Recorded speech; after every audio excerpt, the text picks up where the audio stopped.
The Eastern Cape Premier Oscar Mabuyane seeks to interdict the Hawks' probe against him, calling the investigation unconstitutional, unlawful and invalid. Mabuyane says the Hawks are being used by his rivals in the ANC to conduct a political witch hunt against him. For more on this, I'm joined by Ms. Nthabiseng Dubazana, a criminal defense analyst. Ms. Dubazana, thank you very much for your time today. Basically, as you know, an interdict forbids and prohibits the Hawks from actually going ahead with the investigation. Is that a process that has traditionally taken place legally? Do we have any sort of precedence of this? I have not seen any precedent of such an interdict happening or even being launched. But when I look at the papers, or at least the snippets that I saw, because I don't have access to the full papers, the main reason for him saying that the Hawks should stop is that he's being investigated by the Hawks that are based within the Free State, whereas the alleged crime happened in the Eastern Cape. So by virtue of that alone, I could understand the reasons why, but that's easily solvable in terms of the SAPS Act, because by jurisdiction, the Free State does not have jurisdiction within the Eastern Cape where the crime occurred. Therefore, what they can do is that they can gather whatever that they have so far and then transfer that to the Eastern Cape SAPS or division of the Hawks in order for them to continue the investigation there. I'm pretty sure that the judge might order that such a thing happen, that let there be a transfer of documentation and investigation from the case that is in the Free State and take it to the Eastern Cape. And then also the other thing that he's talking about, that he doesn't have access to the information within the docket that is being investigated. So when you look at the normal circumstances, usually when there's ongoing investigations, even I as a criminal defense attorney, I don't have access to the docket. Once investigations are completed, I then apply for copies of the docket in order for me to see all the statements from all the witnesses who will be testifying against me, which includes the charge sheet that I will be with. At minimum, if he was charged, which he isn't, he would have access to what the exact charges are that he would be facing in order for him to prepare a defense, if any, towards those charges. I'd like you to listen, Mr. Dubazana, to what the Hawks had to say a little bit earlier on today regarding this very same issue of jurisdiction. Let's listen into General Libya. There should be no suspicion as to why officers from the Hawks based in a particular locality will conduct an investigation elsewhere. You will recall the Durban waste solution matter. The investigators are not coming from KZN. You will recall the investigation of the matter of a lieutenant colonel in the Western Cape. The investigators are not coming from the Western Cape. You will note the arrest of 30 suspects in the Eskom matter in Gauteng province. The investigators are not coming from Gauteng province.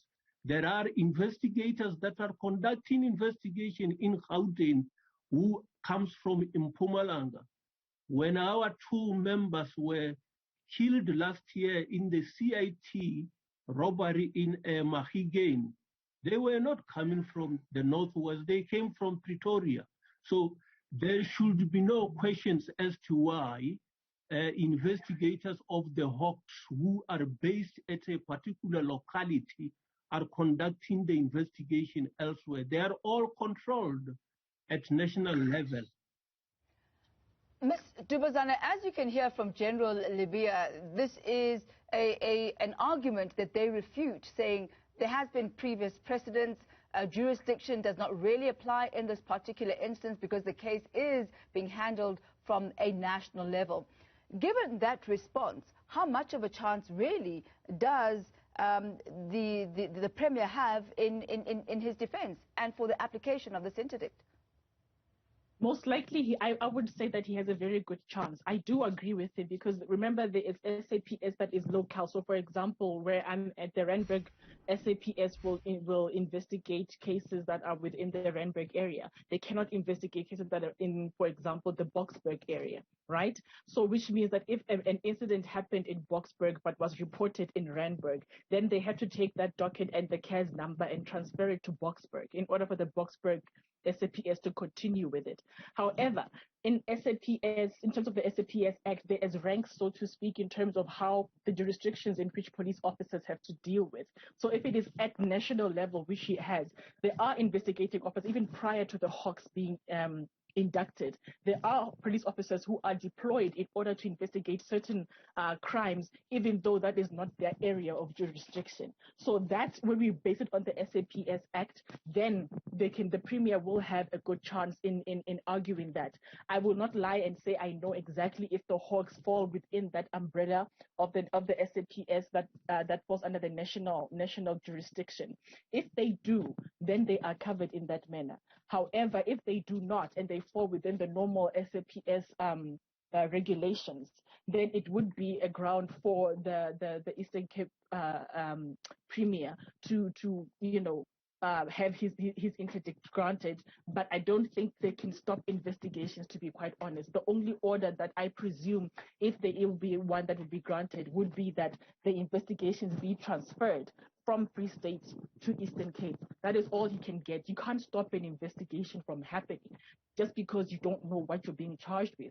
Most accused persons, or suspects rather, don't know they will be informed once investigations are complete. Sometimes when a docket is opened and all the information is there on the same day, then the accused or the suspect will be informed on the same day that this case has been opened against you. Please present yourself to the police station, or they come and arrest him. Either way, they present yourself and then they do what we call a warning statement, whereby he will give his side of the story. But if the court or the SAPS is not ready to take the matter to court in order for it to be decided if the suspect can now be charged, then there will not be a reason at this stage why you ought to be informed. It's just that unfortunately we are dealing with a situation whereby that we're dealing with people in the public eye, so their information is known even before investigations get ahead in some stage or another. I must say, Mr. Dubazana, you succinctly there answered my next question,